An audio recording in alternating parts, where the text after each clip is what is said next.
Hello Q-steppers and fellow R coders, and welcome to another tutorial in the series of How To in R. This tutorial will get you familiar on how you can clean your data before analysis and creating graphics. So why clean data? Sometimes when we download data, it can be quite messy. What I mean by that is sometimes R can import variables under the wrong class. There may be signs or symbols we need to delete, and sometimes we need to recode our variables for a better understanding. And sometimes we may need to add in additional variables from different sources. So once you've imported your data, it's good practice to create a new version of the data to make changes to.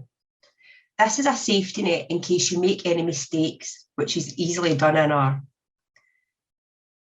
So let's create a new version. To view the data, you can use the view command. This will open the data in another R window, so we can glance over the overall data set. Got some NAs in there, so let's go back. The fix function will also pop open in another window. This option lets us edit the cells of data, but obviously if we're using large data sets, this would be tedious. So we can use our R commands for that. But let's change the data zone variable name for now, as it's got a symbol at the beginning. The dim function will tell us the dimensions of the data. So this just reiterates what we've seen above.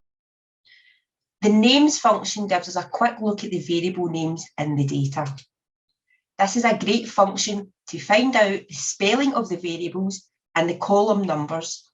For example, column 3 would be the council area variable, whereas column 31 is the broadband variable.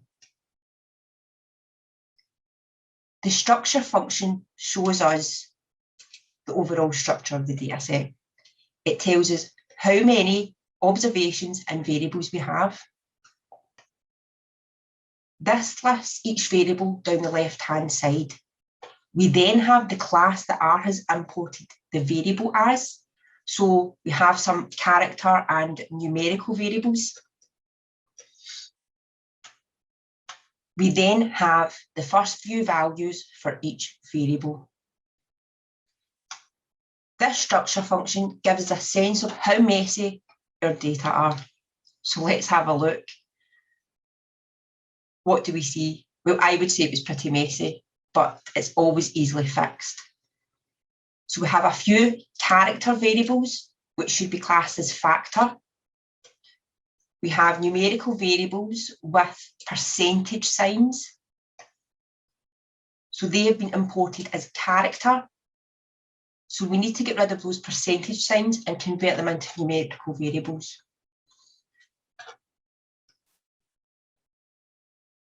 Let's use a class function to check the class of the council area variable. So as we've seen above, it's classed as character. If you're wondering why we need to change this, R won't let us carry out our exploratory data analysis. If we quickly use the summary function, it doesn't show the information that we require. So we need to change that variable to a factor. It is best practice to always create a new variable when converting variables. Once we have cleaned the dataset, we can delete those columns that we don't need, which we will cover later on in the tutorial. To change to a factor variable, we create a new name.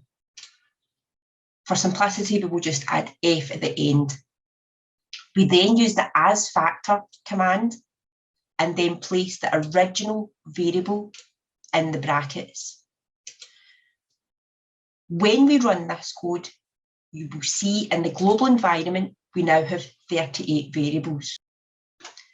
We can then use the class function again to double check this has worked. Yes, factor.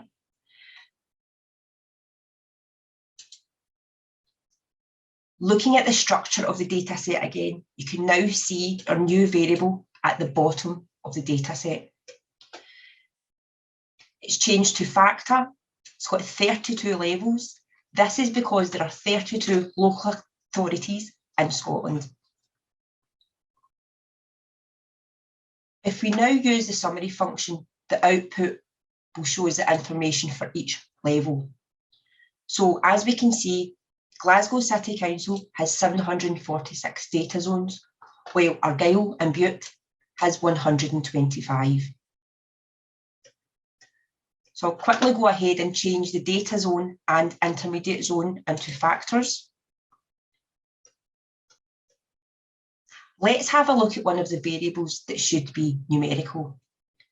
By using the summary function on the employment variable rate, we should obtain the summary statistics. But as there is a percentage sign in the data, R has imported the character as a character variable. So we need to get rid of that. So we need to get rid of that percentage sign and convert it to a numerical variable. Again, we assign a new variable name. We use the as numeric argument.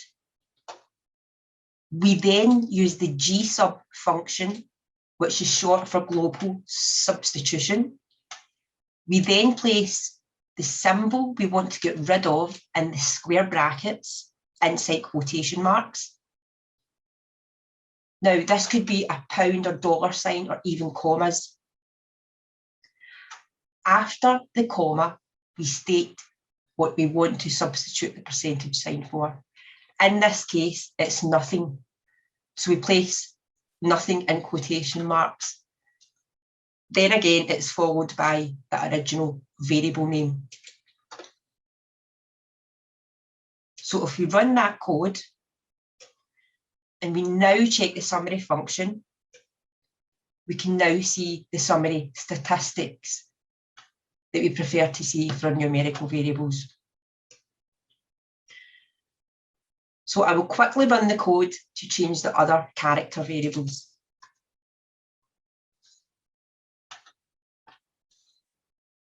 So let's check the structure of the data set just now. As you can see, we're up to 50 variables. And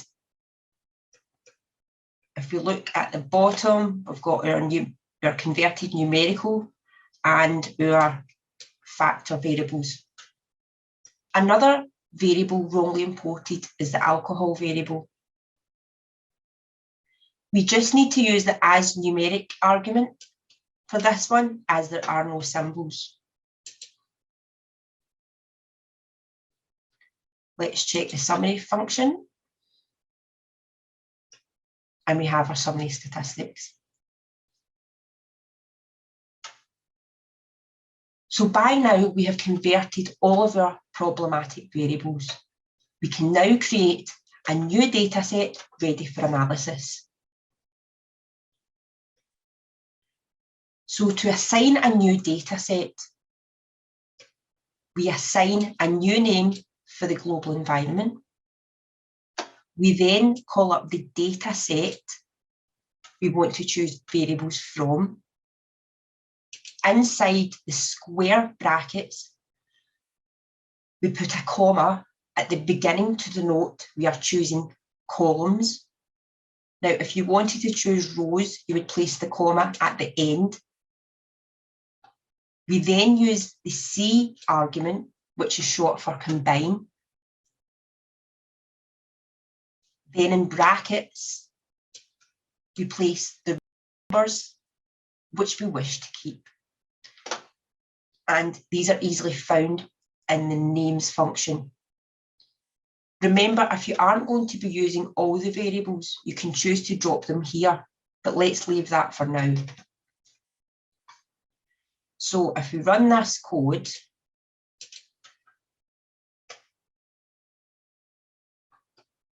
we can now see in the global environment, we have a data set with 37 cleaned variables. Sometimes what you find with government data is that it's available from different sources. For our analysis, we want to add in the quintiles for each data set, which denote the level of deprivation a data zone is calculated to be in, with 1 denoting the 20% most deprived areas, while 5 is the 20% least deprived areas in Scotland.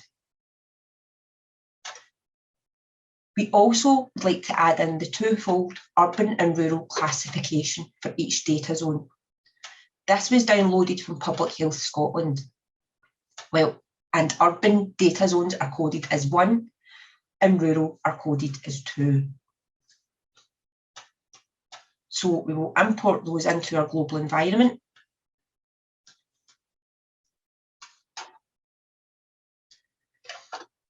So to combine our data columns, we use the cbind function. So this is short for column bind. We then name the data sets from our global environment that we wish to combine. So we've got our SIMD, our urban rural, and our quintile. By checking the class of the urban and rural classification, it has been imported as a numerical variable. So we want to change this to a dummy variable where rural is 0 and urban is 1.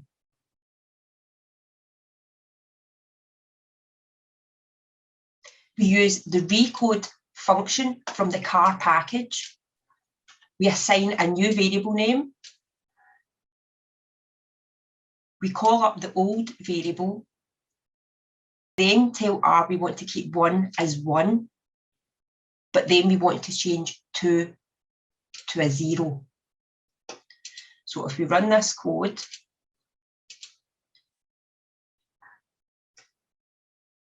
we then want to create a factor variable that signifies urban or rural. We again use the recode function and we include as factor true to create a new factor variable.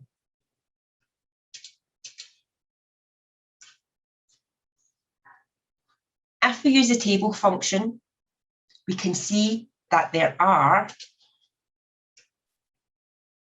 1,201 rural data zones and 5,775 classes urban data zones in Scotland. So now we want to get rid of those urban variables that we don't need. We can deduct these by assigning a new data set. So we will call this one SIMD1. We call up the data set we have just cleaned. We use the square brackets, comma at the beginning again to denote column changes. We then use the minus sign before the C for combine. We then place the column numbers we wish to subtract, which is 38 and 40. So again, we will run this code. And now you can see in the global environment, we have assigned the SIMD1 datasets and we have 39 variables. Now that you have your cleaned and ready to analyse dataset, it's good practice to save a copy to your working directory. For this, we use the write.csv function. We then call up the dataset from your global environment. We then use the file equals quotation marks to name the data. So let's call this clean simd.csv. If we run that code,